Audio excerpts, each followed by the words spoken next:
So, you want to learn more about African spirituality, Mythology. religion, Well, you're in the right place because we're reading this entire book from A to Z, so you don't have to.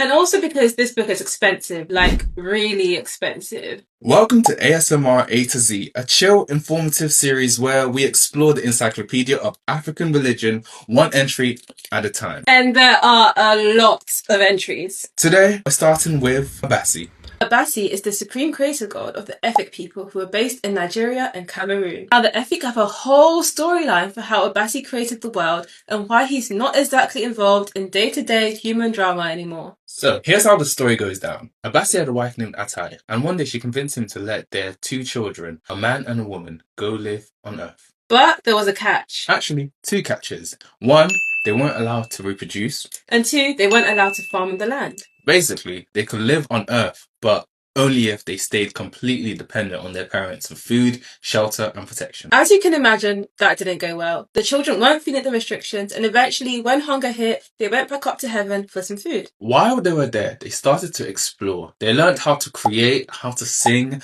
how to make music, and even how to cook. This made Abasi uneasy, but Atai was especially concerned. She didn't want the children to become too wise, too powerful, or too creative. Why? Because she believed that if they surpassed their father in wisdom and strength, their entire cosmic order would fall apart. So she kept a close eye on them, but you know how kids are. Curious, rebellious, testing the limits. They broke the rules. Again. They couldn't live peacefully in the sky anymore. So back to Earth they went. But this time, things escalated quickly. They started doing all the things they weren't supposed to do, having children, farming land, and building things. Before too long, their descendants introduced all the classics. Jealousy, war, hatred, heartbreak, and death. Abasi and Atai were not impressed. They were so disgusted with the chaos their kids had caused that they decided to completely withdraw from Earth. They retreated to the far edges of the sky and left humanity to figure it out on their own. That's why, in Efik belief, Abasi isn't involved in daily life anymore. He's the creator, yes, but he's not the one people turn to for help.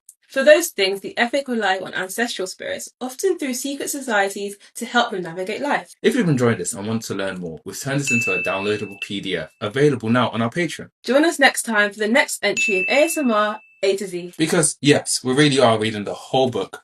Page by page for you.